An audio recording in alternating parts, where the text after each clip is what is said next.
Դեժավյու կամ վերադարձ խորհրդային Հայաստան կոմկուսի հոգին հառնել է ՀՀԿ-ի մեջ։ Բարի երեկո, եթերում պրես ռևյուն է, ես Արմինե Գեղամյանն եմ։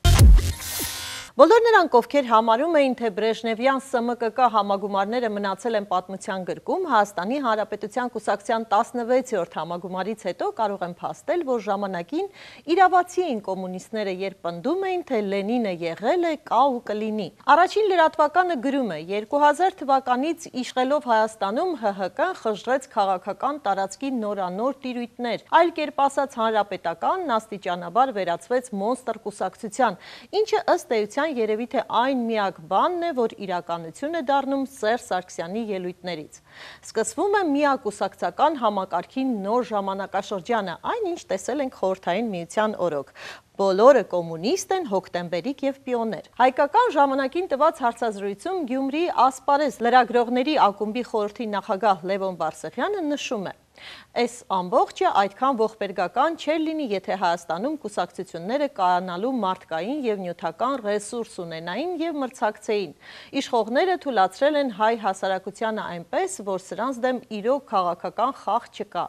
Իրենք տիրում են բոլոր վարչական նյութական ռեսուրսներին, քաղաքական ռեսուրսներին, զավթում ու վերազավթում են։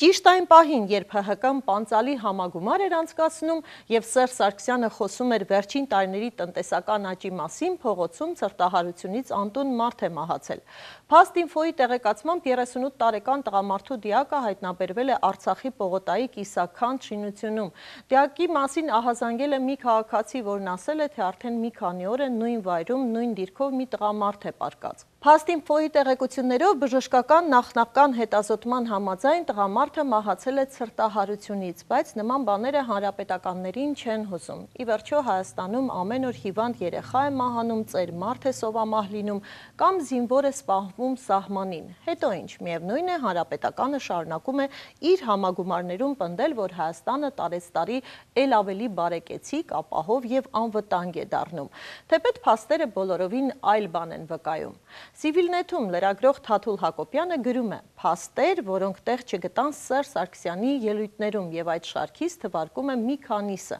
Սարգսյանը հայտարարեց, որ ժողովրդի բարեկեցությունը էականորեն աճել է, գուցե ժողովրդի մի հատվածի կենսամակարդակը բարձրացել է, սակայն փաստ է, որ եթե 8 տարի առաջ աղքատությունը 20%-ի սահմաններում էր, ապա այսօր այն հասել է 30%-ի։ Սարգսյանը չխոսեց Հայաստանի պետական պարտքի մասին, 2008 թվից ի վեր պարտքը եռապատկվել է 2 միլիարդից հասնելով գրեթե 6 միլիարդի, որն արդեն համախառն ներքին արդյունքի 50%-ից ավելին է։ Սարգսյանը շրջանցեց օտարերկրյա ներդրումների թեման, վերջին տարիներին ներդրումները նվազում են ոչ թե տոկոսներով, այլ անգամներով, համեմատության համար ասենք, որ հարևան Վրաստանում ներդրումները 20 անգամ ավելի մեծ ծավալներ ունեն։ Սարգսյանը խոսեց տնտեսության աճի մասին, երբ Հայաստանի պետական բյուջեն դոլարային արտահայտությամբ այսօր չի հասել 2008-ի մակարդակին։ Ընդհանրապես Հայաստանի տնտեսությունը դրական ներկայացնելը հակասում էր վարչապետ Կարեն Կարապետյանի ընդամենը շաբաթներ առաջ ասվածին, ըստ որի Հայաստանի տնտեսությունը գտնվում է շատ ծանր վիճակում, եւ այս ցանկը կարելի է շարունակել։ Խորհրդարանական ընտրություններում, որպեսզի ՀՀԿ-ն կարողանա քվե կորզել, մինչև 2018 թվականը կառավարությունը կգլխավորի նորաթուխ հանրապետական Կարեն Կարապետյանը ու կշարունակի մի քանի կոսմետիկ փոփոխություններ անել։ Սակայն նախագահի աթոռը թողնելուց հետո Սերժ Սարգսյանը ամենայն հավանականությամբ կդառնա Հայաստանի Հանրապետության վարչապետ։ Սա Սերժ Սարգսյանի կարճաժամկետ նպատակն է։ Հետքում Կարեն Կարապետյանը Սերժ Սարգսյանի ժառանգորդ թե ցատկահարթակ հոդվածում Արմեն Առաքելյանը գրում է. Իդեմս Կարեն Կարապետյանի Սերժ Սարգսյանի այլընտրանքային լիդերի կամ վատագույն դեպքում նրա փոխանորդի ժառանգորդի կերպարի կերտումը կարող է հետապնդել նաև երկարաժամկետ նպատակներ։ Երկարաժամկետ նպատակը կարող է պայմանավորված լինել առհասարակ իշխանությունը Կարեն Կարապետյանին փոխանցելու հետ, որի համար ամենաառաջնային խնդիրը իշխանական թիմի ամբողջականությունը հենց Կարապետյանի շուրջ համախմբելն է։ Այս սցենարը միանգամայն իրատեսական է, այն դեպքում, եթե Սերժ Սարգսյանը որոշել է հետևել դեռ 2015 թվականին տված իր այն խոստմանը, որ չի հավակնում ոչ հանրապետության նախագահի եւ ոչ էլ վարչապետի պաշտոնին, եւ իր կարծիքով մարդը 2 անգամից ավելի չպետք է հավակնի երկրի ղեկավարի պաշտոնին։ Ներկայումս տեղի ունեցող գործընթացների մասշտաբները տպավորություն են ստեղծում, որ գործող նախագահը առաջնորդվում է հենց այս սցենարով։ Ըստ հետքի այս տարբերակը կարող է նաև Ռոբերտ Քոչարյանի համար ընդունելի եւ փողզիջումային լինել, այնպես որ ամենևին չի բացառվում, որ ներկայումս իշխանության ներսում ընթացող բազմավեկտոր գործընթացները ոչ թե իշխանության զուտ վերարտադրության, այլ իշխանության սահուն եւ անցնցում փոխանցման գործընթաց են։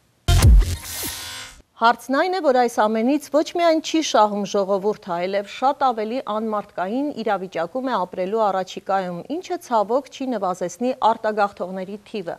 Հայաստանի մշտական բնակչությունը ըստ պաշտոնական տվյալների 2016 թվականի հուլիսի 1-ի դրությամբ կազմել է 2.995.100 մարդ։ Անցած մեկ տարվա ընթացքում Հայաստանի մշտական բնակչության թիվը նվազել է 10.400-ով։ Ու թեպետ Սերժ Սարգսյանը եւ նրա ղեկավարած Հանրապետական կուսակցությունը տարբեր տարիներին ընտրություններում հանդես են եկել Առաջ Հայաստան, Քեզ համար Հայաստան եւ Ապահով Հայաստան կարգախոսներով, այդուհանդերձ Սերժ Սարգսյանի նախագահության տարիների ընթացքում ամեն օր միջինը Հայաստանից արտագաղթում է 100 մարդ, ամեն օր 100 մարդ։ Պատկերացնում եք փոքրականակ Հայաստանի համար դա ինչ թիվ է, եւ ցավոք սրտի արտագաղթողների մեծ մասը կարելի է ասել գնում է անհայտություն, գնում է ուր աչքը կտրի, միայն թե հեռու Սերժ Սարգսյանի եւ Հանրապետականի կառուցած Հայաստանից։ Ցտեսություն։